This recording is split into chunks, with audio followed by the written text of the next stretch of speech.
We try as a staff to be consistent in how we approach everything, day in and day out, whether it's spring ball, whether it's in fall camp, whether it's going to play for the national championship. We try to be consistent in how we approach every single day with the same type of intensity.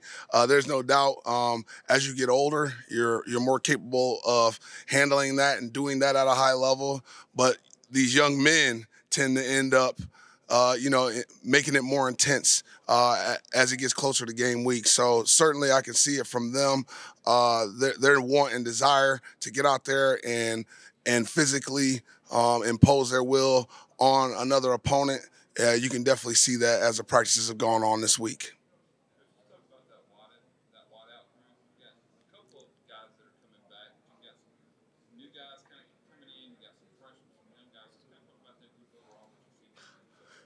You know what? I think it's kind of nice, somewhat as an artist, you have a blank canvas in a lot of ways because you got a lot of young people who just really haven't had a ton of experience being out there in the fire with the expectation being on them, third down, in the red zone, late in clutch periods, late in the clock. They just haven't had those opportunities in actual games. So to be able to really teach and help them learn and understand what the requirement is in all of those situations has really, truly been a blessing for me and for the group. There's been a lot of light bulbs going off in the room, aha moments, and you really appreciate that these guys are putting in the time and the effort to really try to make themselves into the best version of themselves. But ultimately, we don't want to take away what they really can do. There's some guys that can run really fast, guys who got some physical strength in the room, okay, but also, hey, now we got to learn how to play the position at a high level. And it's just been fun trying to, be an artist as much as we can be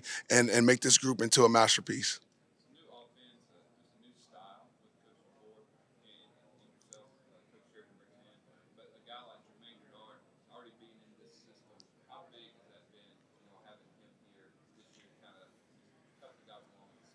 Uh, Jeremy has been exceptional.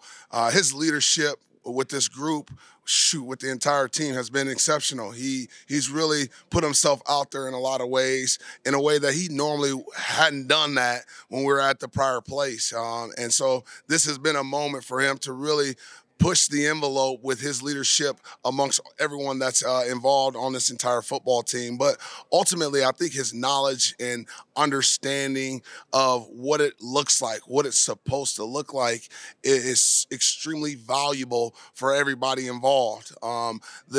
The formation, exactly where the alignment should be, the ability to run the route slightly different than maybe how it's drawn on the paper. There's one thing to get the paper and see, hey, this is what this is what it is. And yes, if there's nobody out there, that's what it should look like. But ultimately, when somebody's out there, hey, there has to be some slight nuances that you have to have in your tool belt, as I like to say, of understanding. So it's been super valuable to have him out there. He fights every single day. He gets everything he got. He takes every rep that he possibly can.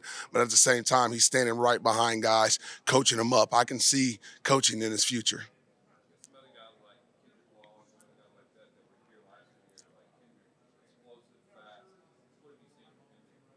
Kendrick has developed himself into being really our enforcer at the position. I take a lot of pride in the group really blocking on the perimeter and being violent in our blocking, but having tremendous technique. We were talking yesterday, all right, we all know who, all right, we all know how, but it's about who wants to block, Coach Gillespie was talking about it a ton, and of course in the receiver room, we talking about it a lot.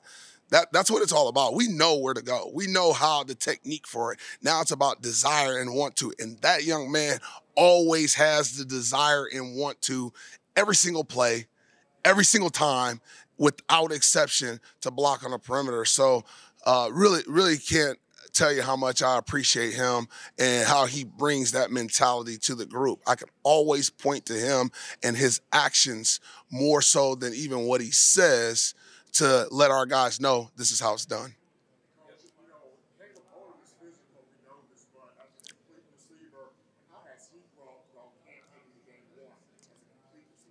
There's no doubt about it. His growth is continuing to grow more and more and more every single day. A lot of it is when you have great size like he does.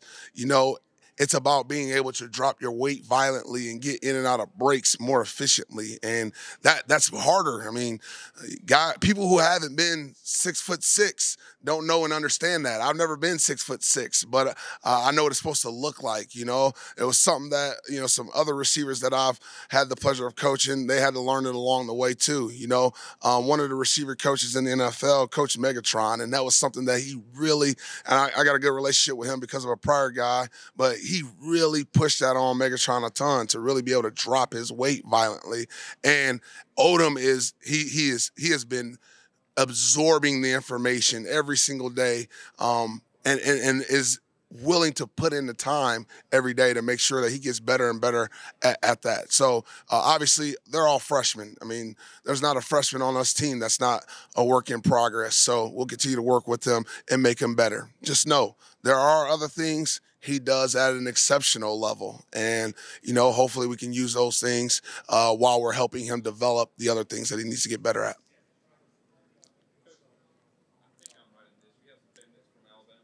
I do. Yes, I do.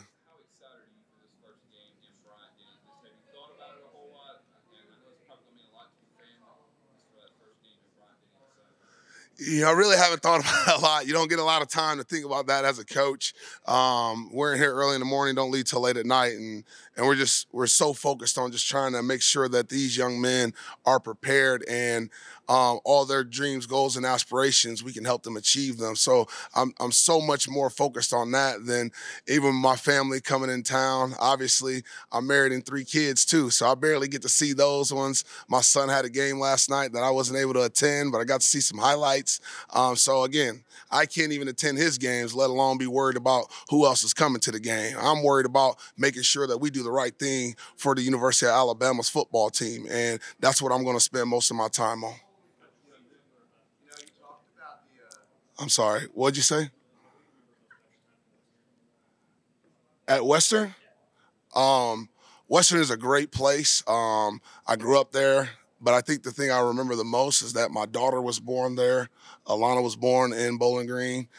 So it was just a unbelievable day to have my daughter, and she's one of the 3 lights of my life. I really should say 4 with my wife too. So that's probably what I remember most about being in Bowling Green.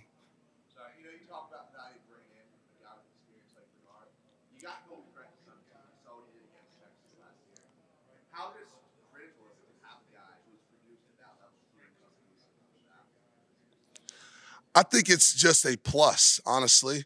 I think it's something that you're just fortunate if that is the case. At the end of the day, I don't think I don't know what your name is, care whether we got people coming back here that have experience or not. You want us to go out there and perform at a high level. That is the expectation here at Alabama. So it may be okay to have that. And certainly I appreciate that Kobe knows what this environment's going to look like on Saturday, and he can help some of these young players know, hey guys, this is what you're going to feel. This is how it's going to feel on game day.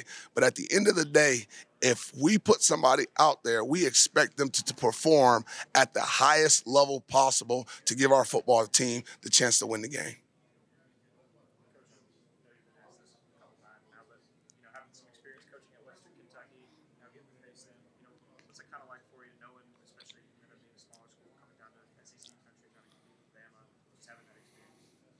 No doubt about it. I remember my times coming down here to Tuscaloosa, and I was at some of those other programs, and you knew coming in the door that it was going to be a fight, a dog fight, and you just wanted to come out of the game and feel like you had performed successfully. And so I don't think that they're going to come down here with the intent of anything but to try to win the football game. And that is legitimately how I felt every time we played some of these tougher opponents. I came in with the intent to win the football game. So we got to make sure that our players know and understand that our expectation is to go out and perform every play with a 1-0 mentality. It literally has to be, all right, we're not worried about the result of the game. We're worried about, hey, what we're going to do on each and every single play.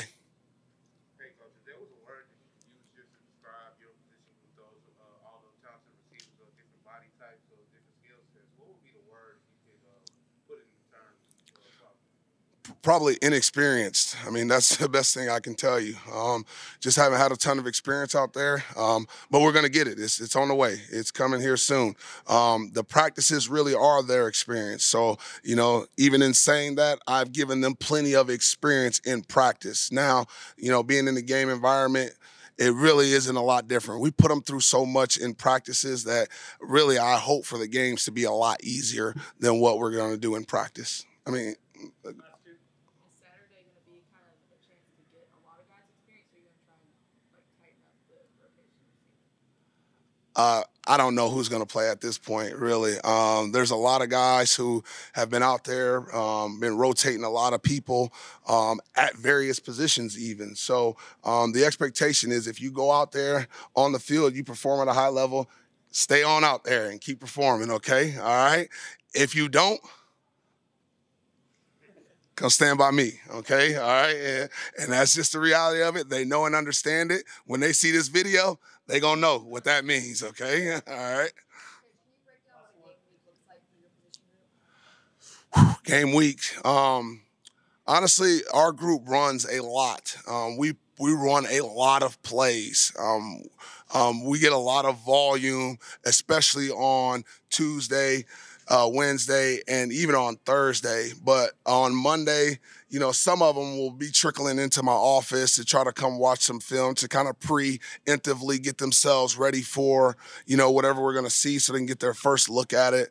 But I try to give them that information on Sunday, so I'm kind of working backwards on you guys with this. But it's just a lot of volume. We try to put a lot of pressure on them to be able to continuously perform all throughout the week. We don't catch balls. Someone on the field doesn't catch the ball. Guys are on the sideline doing up downs, and they weren't even in the game. There's just an expectation that our guys at this position go out there and catch the football and compete for the football. That's just the way I coach it.